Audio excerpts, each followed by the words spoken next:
Jesús y Zaqueo, un encuentro de gracia y restitución. Jesús y Zaqueo es una historia de gracia, transformación y restauración.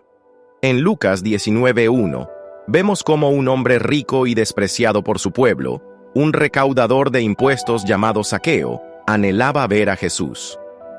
La celebridad de la ciudad de Jericó databa de tiempos muy remotos, según los relatos bíblicos. A su historia secular se agregó el paso de Jesús por ella, dejando allí, como en todas partes, un reguero de luz y de bien que marcó una huella indeleble en la vida y en los hogares con los cuales estuvo en contacto. Lucas 19:1. Habiendo entrado Jesús, iba pasando por Jericó, seguido por sus apóstoles y una multitud que en esa ocasión, entusiasmada, le hacía objeto de alabanzas. Vivía allí un varón llamado Zaqueo, el cual era el principal de los publicanos. El gobierno romano tenía sus cobradores de impuestos.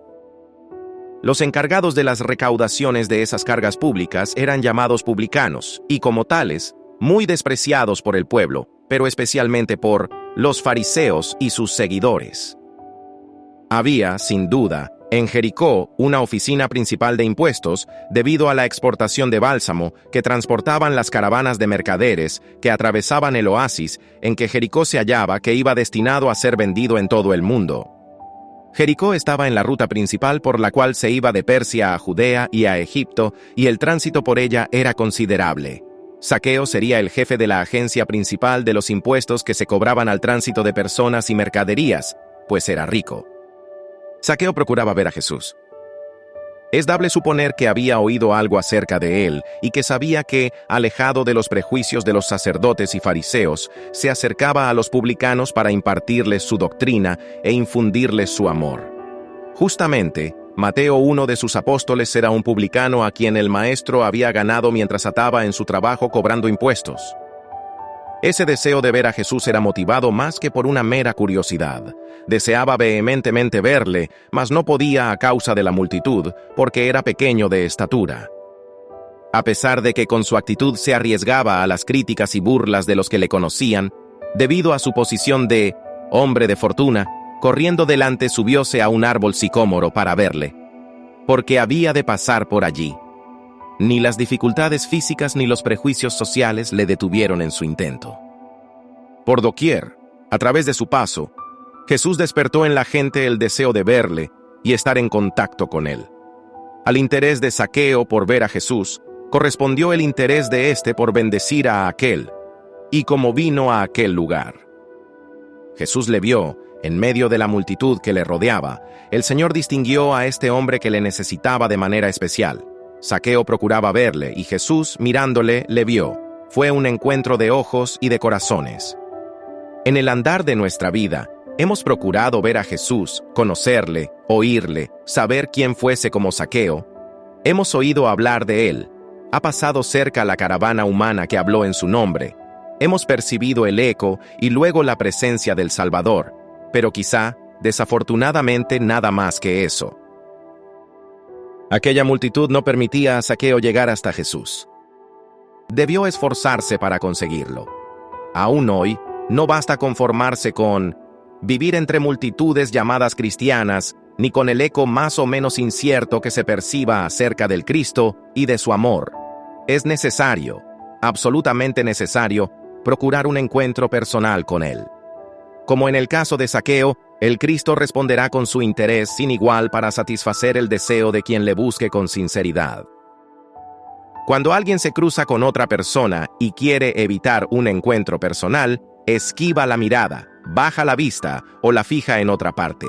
Suele hacerse eso por vergüenza, temiendo afrontar la mirada de reproche de aquel a quien se ha ofendido, o bien, por desprecio, volviendo la cara a quien se considera indigno de cualquier atención, o bien por simple indiferencia a quien no interesa. Y necesario es reconocerlo. Hay quienes proceden así con Jesús. Al oír hablar de él se tapan los oídos, cierran los ojos del corazón, dan la vuelta a la esquina y se van a seguir y seguir por sendas de la vida que no saben a dónde conducen ni por qué las andan. Solo el pensamiento de mirar de frente a Jesús les avergonzaría, porque se conocen bastante bien y se saben malos, o porque creen basados en un falso y equivocado concepto de su persona, que pueden desdeñarle con indiferencia o despreciarle con orgullo. Craso error, inútil y estéril actitud. Jesús respondió al interés de Zaqueo. Antes que el pedido fuera formulado, díjole: Zaqueo, date prisa, pues es muy importante. Desciende, porque hoy es necesario que pose en tu casa. Esa necesidad nacía imperativamente de su amor divino, que buscaba hacer bien, manifestarse de alguna manera y salvar a alguien. Entonces él descendió a prisa y le recibió gozoso. Al encuentro en la calle, sigue pues una entrevista en la casa. ¡Qué privilegio para aquel hogar albergar a Jesús! ¡Qué huésped admirable! ¡Qué visita memorable! Y qué horas fructíferas, ricas en gozosas experiencias las de aquel día para aquella familia. Qué maravilloso es el cambio que se opera en la vida cuando Cristo llega a morar en ella. Pero qué transformación sin igual, como por encanto, no se operaría en muchos hogares si se tuviera conciencia de su presencia. Dejemos que el Maestro nos visite. La puerta no debe cerrarse en la cara de Jesús, sino detrás de él. Considerémosle nuestro huésped constante y nuestro consejero en todas las circunstancias. Que sea el jefe invisible pero real, y entonces todo cambiará. No faltaron en el caso de Zaqueo las críticas y el desprecio, pues viendo esto, todos murmuraban diciendo que había entrado a posar con un hombre pecador. Esas críticas eran dirigidas especialmente contra Jesús, pero destinadas a menospreciar y a burlarse de Zaqueo y de los suyos. Eran las críticas de siempre, de esos fariseos que se creían muy religiosos y santos, pero que, en su hipocresía y religiosidad exterior, no entendían ni de la misericordia del Maestro, ni de los anhelos de una vida mejor, del que abría su casa para recibirle.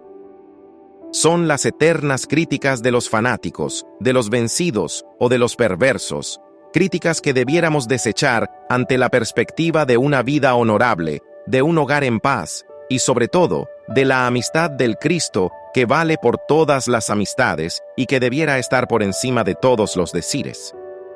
Los resultados de aquella entrevista fueron tan rápidos como admirables.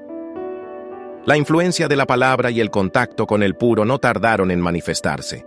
Entonces Zaqueo, puesto en pie, dijo al Señor: He aquí, Señor, la mitad de mis bienes doy a los pobres, y si en algo he defraudado a alguno, lo vuelvo con el 4 tantos. ¿Qué mejor respuesta a las murmuraciones de la gente?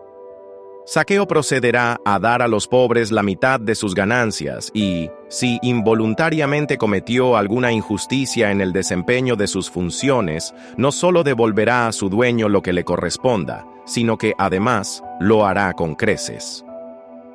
Según la ley de Moisés, si alguno restituía voluntariamente a otro algo que no le pertenecía, debía darle 1/5 más de su valor. En cambio, si hacía la restitución forzada por la ley, debía agregar el duplo. En el caso de que el objeto robado hubiera sido destruido, debía pagar por él y además indemnizar al perjudicado con el cuádruplo de su valor. Zaqueo aplicó a su restitución voluntaria la regla que regía para la restitución forzosa, y esta en el caso más grave. Jesús declaró entonces: Hoy ha venido la salvación a esta casa, por cuanto él también es hijo de Abraham, a pesar de las murmuraciones farisaicas. Y agregó esta frase trascendental: porque el Hijo del Hombre vino a buscar y a salvar lo que se había perdido.